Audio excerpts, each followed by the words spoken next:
Hello, beautiful people. Dr. Elisa Medhus here with our lovely Jennifer. Oh, she's not over there. She's on the screen. Jennifer Doran. Her information will be on the screen and also in the description box. She's an awesome psychic medium. And I know she's just great. And I'm really excited about this one. And hello, my lovely Erik, my boy on the other side. He is ready to go. He's like, "Hello, I love you." He kind of jumped in at me today, which is just kind of cute. Oh, it's cute. Hey, so we're going to talk to Jerry Garcia. So if you could get him, if you had not already. And I also want to ask you, did you ever like the Grateful Dead? Um, Erik? Eric's funny. He kind of because he had Jerry Garcia with him, and so he kind of looked over to his side and like looked at Jerry and then went like. You are busted. All right, I'm gonna have to listen to some of his stuff. I really don't remember. Anyway, Jerry Garcia, Jerome, let me give you a little bit about him.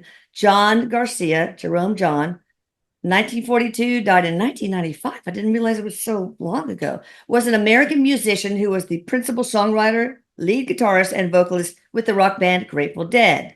They call your fans deadheads, I think, right? So Garcia later in life struggled with diabetes. In 1986, he went into a diabetic coma that nearly cost him his life. Although his overall health improved somewhat after the incident, he continued to struggle with obesity, smoking, long-standing heroin, and cocaine addictions. Oh my gosh. Anyway, he was staying in a California drug rehab facility where he died of a heart attack. Well, that rehab place, they're real good for you. He was 53 years old only. Yeah, Jerry. yeah, yeah. He goes, but oh, my body. He said was Oh, so much older than 53. but you're Yeah. fine now. So I want to know, Jerry, thank you for agreeing to this. What you doing on the other side? Are you guiding people to expand their minds, help to create music, and just create in general? Yeah, he Tell says me. I'm still making music. So inspiration, guiding musicians who are still here. So definitely music is a big part of, even before he got here, he said even before his life as Jerry Garcia, music was a big part of who he is on a soul level, soul Oh, DNA. okay. Oh, we'll talk about So another yeah, life so for sure. yeah, yeah, oh yeah, yeah, absolutely. Still doing a lot of that. But checking on his family here. And he says, yeah, it's been a while since I've been there Yeah. here on Earth, but working still on some of the addiction stuff. That takes a long time for souls when they're. Yeah. Eric told me this many times. It takes Hmm. us a long time to like work through and learn everything we need to learn about addiction Yeah. on a soul level. So he's to still do some work with that. He works so he's saying in addition to like working with musicians here, he works with addicts here too. Okay, good. Um as a guide. Like Very like good. helping that way. Yeah. Maybe you can join my divine team and work with people who are getting the addiction relief scalar service. Yeah, oh absolutely. So Hop on sign me in. up, he Yes. said. Right, good. Sign me up. Now, you're always so kind. You always had Yeah. such a chill, happy This is also, by the way, I want to shout out to the community. They bring me such wonderful questions. Anyway, let me repeat. You always had such a chill, happy disposition. Were you always like that? Or maybe it was the Yeah. drugs. I don't know. Yeah. So he was kind of making a joke about that. But I mean anybody who knows somebody with drug addiction, it doesn't always keep you mellow and calm. It has a lot to do with who you are on as a person. And yes, he didn't come in, he says, with like really any judgment of others. Yeah. So it's like he kind of just accepted people for who they were is how he puts it. Well, that really So makes it that's much easier to be happy yeah, and fine, doesn't it? kind. Yes. Yes. Okay. Yep. Uh, we already kind of answered this. Were you a musician in any other lives? And of course you Yeah. were. Would you like to describe one life, past or future, that most influenced your one as Jerry Garcia? So really what he's showing me is there isn't any other like famous lifetimes Okay. as far as musician goes, but what I'm seeing, he's flashing through my mind is like growing up with a family of musicians who's playing the banjo on their porch, you know, Oh, on summer nights, and you know, growing up with a family who sang, and so you know, just like that, like other lifetimes where music maybe wasn't the biggest theme or one of the biggest themes, but like right. weaved through his life, his All lives, of his excuse lives. me. So, Yeah. was there one that was in particular most influential? No, that's what he's saying. Okay. There isn't one that was most influential. It's just music was a big theme. Like, you know, Eric's saying, you know how like some people like their soul, they have the soul of a teacher. So even if they're Yeah, living a lifetime where they're not a teacher, they still like anybody teach. who's sensitive, yeah, it's there. Yeah. He said it's like that. Like the music was just in his soul because of the lives that he had here on Earth. He says in particular, his earthly lives is where music. He says music really saved me a Mhm. lot of times being on Earth. All right. Well, so apart from that, what about a life that affected your addictions, influencing that? Yeah, yeah. So he's I really have to figure out when what are those I feel like it the Oh, the yeah. Okay. opium dens. In China? Like, Yes. okay. So Or somewhere. he's saying yeah, like he had a life that's kind of one of the what kicked his Interesting. addiction lifetimes off. Mm. Because he's putting me kind of back a little bit further. I don't know how long opium dens or I think it's opium a smoking it has long been around a time. long time. Yeah, so he's kind of putting me. I feel like I'm in the 1800s sometime. That was one of the ones that kicked off his opium or his drug addiction, his addicted lifetimes, and he got hooked really young, like 12, 13.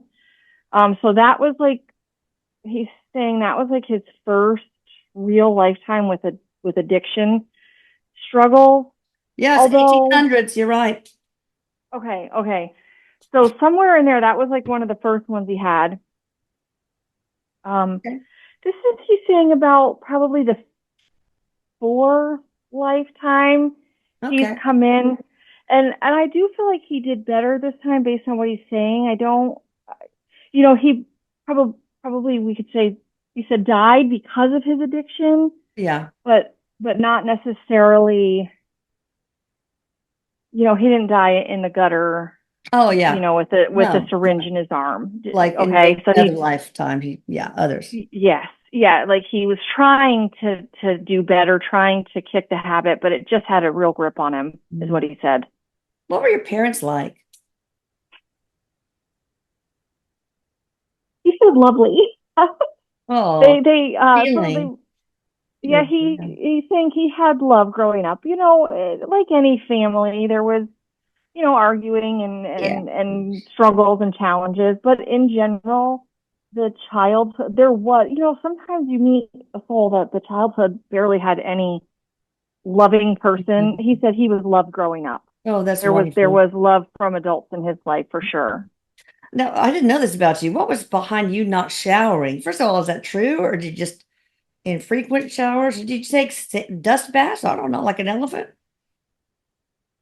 Well, there must have been some occasional showering, Yeah. because it wasn't like there's that man that died just recently who hadn't had a shower in like 60 years or something, and then he took a shower, and I don't know, it was in the news recently. It wasn't like that. He said I did Okay. like bathe and stuff from time to time. He just didn't like it. Mm. He just Okay. it's The almost as if sensation, did it? like well, there's some of that, but it's also like he's saying like he didn't really like to miss out on stuff like you know like the kid I apologize it is what he's giving me like the kid who will play on the playground so long that they end up wetting their pants because Oh, yes, yes, they yes. will don't it's like there's some of that FOMO Okay. type of energy, All right. and so showers weren't always on the top of his list to do. Yeah. What was, were you a star seed or a volunteer? I'm going to be looking up the shower man. um What is a volunteer? I apologize. This is not I a don't term I'm know. familiar with at all. I don't know. Jerry, just were you a star seed or maybe a Um, light worker or no, he is very much making me feel like he's been coming to Earth. He has a lot okay. of earthly connection. Okay. So it's not that he, sometimes the star seeds, they feel so disoriented and they hate it here and this, he kind of loved some of the earthly stuff. So it wasn't that sort of energy. Yeah. As far as like a light worker, um, he says not in the traditional sense that you're Okay. thinking. It's almost more like his what do you call that after somebody like his after you died? Like yes, That's the dirtiest man. yes, He's from Iran. yes. But Is he he the was one? 94 when he died. So Yes, the but world's is there dirtiest something about man. like he hadn't showered in years and then he did shower and then like within a couple months he passed from when he had the shower. So yes. Um Poor thing. so okay, so he's saying not his legacy that he's created. Like Eric's legacy as a light worker, like what he's done Okay. since he's been gone. I It's got you. like that. Okay. Now in a medical The two of them are very chatty. oh, Sorry, like I don't usually just that like makes talk like it what's up, up. that makes it Yeah. hard. In a medical aspect, did psychedelics help psychologically to get you as far as you did? Maybe they helped you create your music. I mean, tell me in Yeah, the medical aspect how it helped you. he's saying it did help him. They did help him create his music. It did not help his physical body. How about his mind, Um, his emotions, psychology? yes, yes, and the creating of the music, it did help open that up. Although he had the musical ability anyways. He's Yeah. saying it was in my contract to come in and have a successful life as a musician. But yeah, it did help him in that Right. regard. Okay. While you were in a coma, did you hear or see your visitors here on Earth or anybody? Did you remember seeing anything interesting? He says there was moments while he was in a coma of being lucid. And what he means by that is he wasn't aware 100% of what was happening outside his coma in the earthly world, but there were times when he could hear everything that was going on. Um, he said that now he knows that also part of that time he was going to the other side because he could have died then. That was an exit point he could have taken, Hmm. but he didn't really remember it when he Okay. came out of the coma. Was that the in '86 when he had the diabetic thing? Was that the Yeah. Yeah. Yeah. Yeah, so he was given the option, he said, to stay on Okay. the other side if he wanted and didn't take it. All right. Now, this person wants to know, is John Mayer making you proud? This person feels like uh, he channels you in the Dead shows over the years. Feels like he Yeah, channels I you. have Yeah. goosebumps are just shooting through me with that question. Yes, very proud, and yes, Wow. he is channeling that. So they are working together in this. Oh, that's great. Did y'all have other lives Yeah, together? yeah, but they played music a lot on the other side together as well. Okay. So it feels um like that's where as far as their music prior to this lifetime, as far as their music, it was more on the other side than it was in earthly lifetimes. Okay. I got you. Yeah. Uh, John Mayer knows this. John Mayer oh, realizes really? that, yeah, that's what Wow. Jerry Garcia is telling me. He realizes that he's channeling him sometimes. Okay. So Cool. So, what did you think about the afterlife before you died, and what do you think about it now? well, he said I didn't think I was going to get to go. So he Is it thought different than you he's expected? saying, um, well, he said I did really think that there was probably like a heaven and a hell, or at least the idea that it was possible, or the idea that we could get stuck here. Yeah. Um, he definitely is telling me he feared Mm. that maybe if it was like a hey, you get to go here and you have to go Oh, here, that he might not make it there. So yeah, it was different than what he thought here. But of course, that's where he was before he came here. So when he got back there, it was like, oh yeah, right. Like Okay. happens to all of us, you know. Yeah. Like, oh yeah, that's right, So you want to right. talk about your afterlife a little bit? Some of what's going on there for you? Yeah. So he likes a quiet life actually.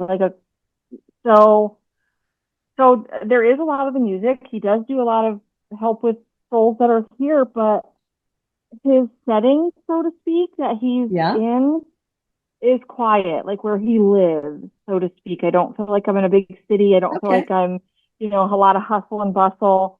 I feel really connected to nature, Oh, that's the good. water in particular. Were you Um, in on the earth too, connected to nature and the water? mhm. Yeah, yeah, yep. So he still likes to take it easy though. He goes, still likes to, Okay, good. Uh, no plans to come back okay. yet. Please share any advice you have for musicians and artists and the creative process. He says, don't be afraid to step outside the box. Don't be afraid to fail. Yeah. If you are truly, truly wanting to make it as a musician, look at like failures as a good thing. Yeah. Okay. Because if you are not getting rejected, you're probably not doing enough. And so, especially now, he says with the younger musicians, that fear of rejection is Yeah. so huge. And he says you just have, if it is in you, if that passion's in you, you just have to say fuck it to the rest of it. I know. Well, failure to me is like stepping stones to success. Just remember Yes. that. I fucked up. Let me step on the next stone. Try it again. Yep. All right. Yep. Did you ever meet Charles Manson in the 60s and have you met up with him in the afterlife? You ever meet Charles Manson? Like the that's the serial killer, right? The I think killer, so. the man. Not Marilyn Char- Manson. yes. We always thought it was Well, a girl. I was thinking music, so my head Yeah. did go immediately there. I was like, okay, wait a second, hold on. There must have been a casual meeting of some sort, of passing, so to speak, but I don't feel a strong connection between the two of them. Okay. Have they met in the afterlife or not? No. Yeah, Mm-mm. for some reason I knew that was going to be a no. What was the first thing you looked for in the Akashic records? And yeah, and what was the most aston? Okay, no, let's just do one at a time. Did you Okay, look the in the first, Akashic records? so yeah, but it's more like looking in at the life review. It's Okay. more of like that's kind of really more where he took me. It was to check and see, like in particular with his family, if he had done enough. Oh, okay. Okay, is what he looked at in the Akashic records, so to speak. If he had done enough when it comes to, I guess, the partners and the children. Yeah. Yeah. If he had really, really dropped the ball there, which he really had not, although Yeah. when he was here, he felt as though he may have. But there's all kinds of reasons that Oh, there's parents contracts look the upon way that they look. contracts. Yes. Yep. Yeah, Uh, that was one of his biggest concerns here is that he hadn't done enough in that regard. okay. What's the most astonishing thing you learned once you crossed on to the other side? Besides the fact that, oh my God, there is an afterlife. Yeah, that's always the challenging one because it's like, well, it. So what he's saying to me is that when he got back there, it's not that there was like anything huge that he didn't already know before do you know, that's where it gets that Yeah. confusing. So it's not like, oh my God, there is a afterlife or there is life on other planets. These are all Oh, things we yeah. know So did before he already kind of we, believe in aliens? well, yeah, yeah. I will say here, he says he did believe in extraterrestrials. He's even telling me he had experiences with them, which he did, and they were genuine, even though sometimes he had hallucinations. Hmm. So So there while he was isn't really tripping, anything.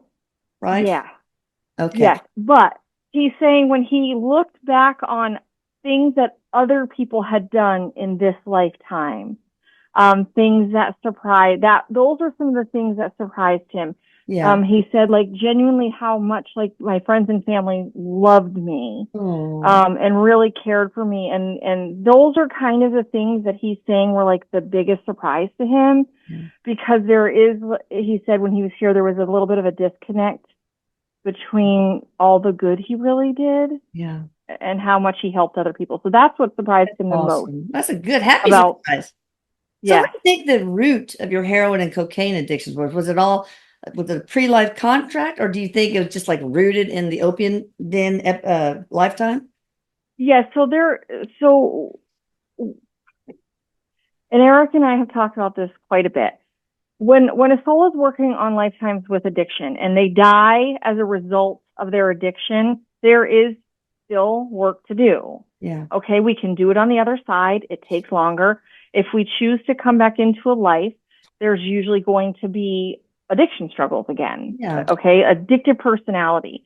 And there really are some people that just truly have the wiring in the Yeah. brain that makes them be addicted. And so Yeah. he said he had that from the beginning. It was in the contract. He was going to come in and have addiction. I bet You you know, would like a have done lot. great on low dose naltrexone because you probably had an Yeah. endorphin deficiency. That could have Yeah. killed you. Anyway. Yep. But he did get introduced to drugs as a teenager, Yeah. you know, and it just for somebody, he's saying like me who came in with that, once the trigger happens, Yeah. that's why like they used to tell us, oh, it's a gateway drug. It's a gateway drug. Well, for a lot of people, the first time they pick up a drug, they're going to have addiction problems I because agree. it's in their contract or it's in their, And they're yeah, wired that chemistry. way, and it's just Yep. a trigger. All right, I think we will ask one more question and we'll go to part two. Okay. Hello, Jerry and the CE team. Could you tell me why my husband Mike and I uh were so obsessed with you, and where my husband Mike I was obsessed with you and Grateful Dead. He crossed over when he was 46, and the kids and I never knew how he got started listening to you and so influenced by you. We get Grateful Dead signs a lot. It means so much to us. So this is a lady named Debbie.